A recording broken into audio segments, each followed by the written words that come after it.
Assalamualaikum. Today my group and I will explain about how the power, authority and legitimacy impact on human rights in different political systems and the comparison between the concept function in democratic and authoritarian government.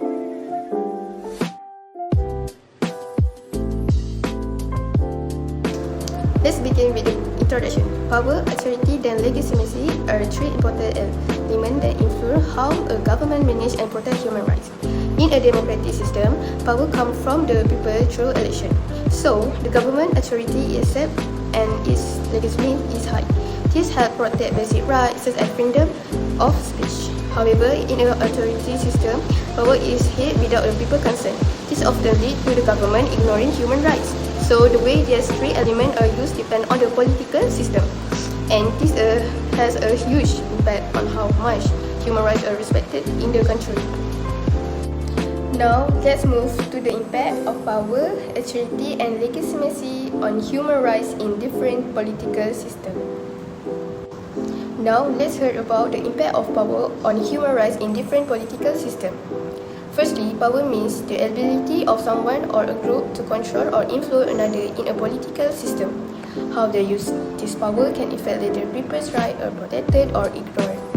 In a democratic system, power comes from the people through election. For example, in Indonesia, people have the right to vote, choose a leader, and influence government policy. However, even in democracy, there are challenges like vote buying or political manipulation that can reduce fairness and transparency. In contrast, for authoritarian and totalitarian system is controlled by leaders or small groups who are not elected by the people. They use power to limit freedom, especially freedom of speech and access to media. Opposition is often silent and people have no way to defend their right due to lack of check and balance. A strong example of this is North Korea. The government controls all media and punishes everyone who criticizes the regime. This means there is no freedom of speech, and political opposition is completely suppressed. So the consequences of authoritarian leadership are serious because it makes people afraid to speak up. No one can challenge the leader, and most importantly, human rights are not protected. Next is the impact of authority on human rights in different political systems. Before that, the definition of authority, based on Robertson 2004, authority means the right to give an orders which will be obeyed without questioning that right and the right to invoke legitimate authority to support decision. Now, first political system is democratic system. In democratic system, authority is derived from the consent of the governed, namely the people, which usually through free and fair election. Among the countries that use this system is Malaysia, United States, Australia, and Canada. Then there is countries that practice separation of power and fusion of power. First of all, separation of power means the executive, judiciary, and legislative body is a different people. For example, country that practice this is United States. With this practice, the authority is limited by independent institutions. Secondly is the fusion of power, which means the executive is also a member of legislative body. Example of country that practice this is Malaysia. It will be easier to make policies and laws, but it potentially leads to abuse of power if it not properly balanced. The second political system are authoritarian system and totalitarian system, which means it is ruled by an individual or a group of individuals who are not freely elected by the people of the country. Countries that use this system often ignore the human rights. In this system, the use of authority is often used to ban freedom of speech and restrict assembly, which usually to silence vote opposition voices. Among countries that practice this are China, North Korea, and Russia, though there is a bit of a difference between this system. First, countries that use authoritarian system limit the freedom of the people, restrict and prohibit democratic participation, but usually also allows some diversity in social organization.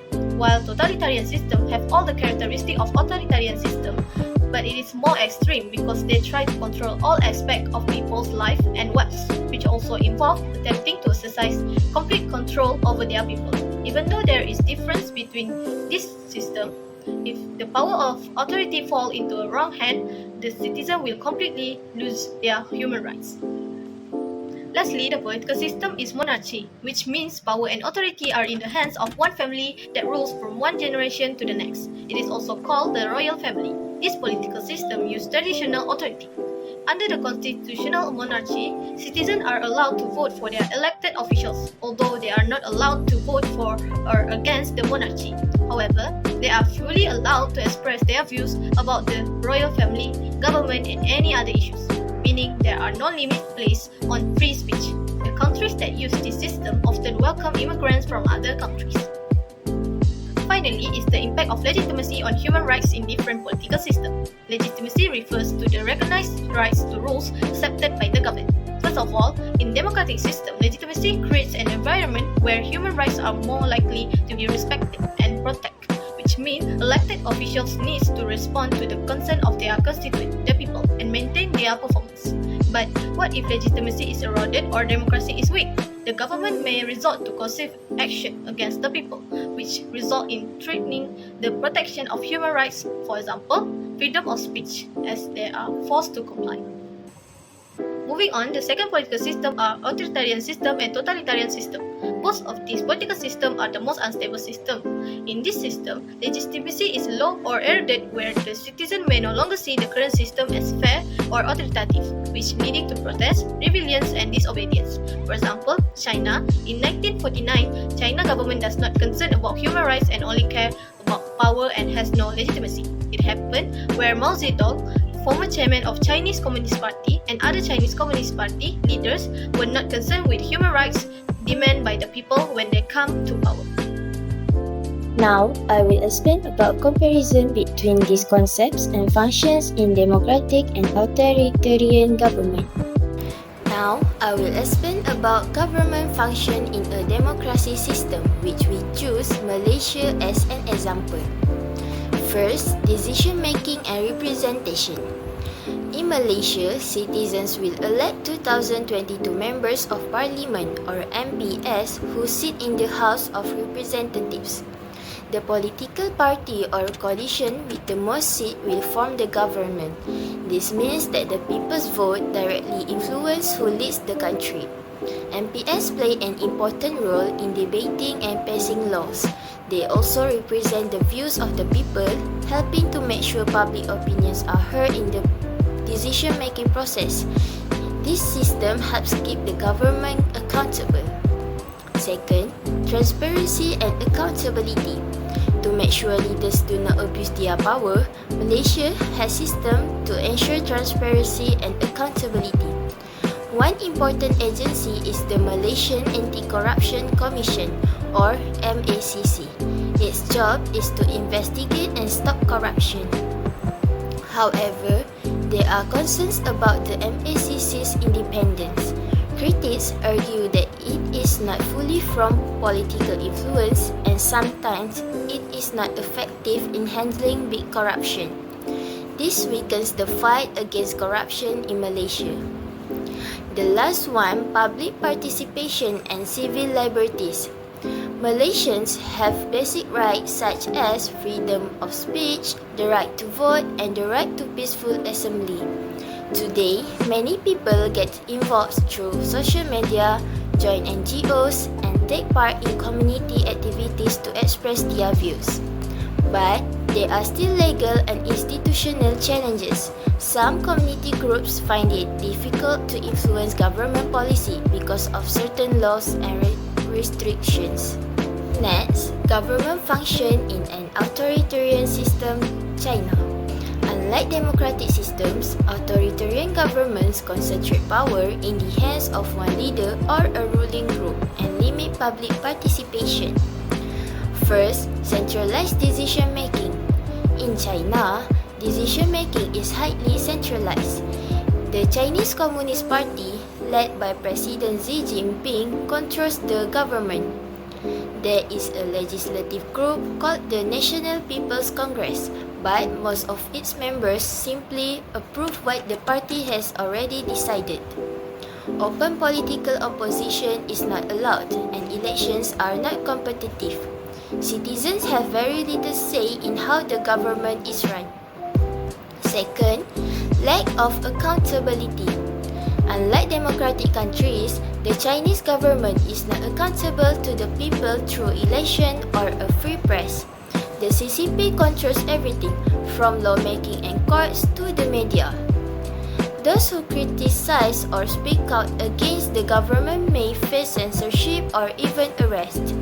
Leaders stay in power through internal party decisions, not by public voting. Next, restricted civil liberties.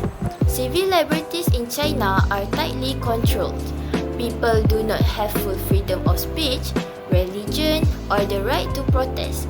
Social media is heavily monitored, and platforms like Twitter and Facebook are blocked. Anyone who protests or criticizes the government may be arrested or watched by authorities. These restrictions are used to maintain political control. Lastly, service provision and control. China provides many public services such as healthcare, roads, and advanced technology. But these services are also used to maintain control. For example, the social credit system tracks citizens' behavior and can punish them by limiting access to services if they are seen as disloyal to the government. Services are also not equal. Urban areas receive better services than rural regions. In conclusion, the way human rights are protected depends on the type of government in power. In a democracy system, power is shared and limited by laws. Leaders are chosen by the people, which makes their rule fair and accepted. This helps protect rights like freedom of speech and the right to vote. In an authoritarian system, power is held by a small group or one person. These leaders often stay in power through fear or control, not elections. Because of this, people have fewer rights and less freedom.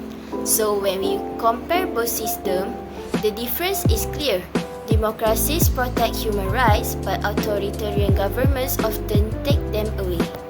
This shows us why good leaderships and fair systems are important for people's freedoms, safety, and dignity.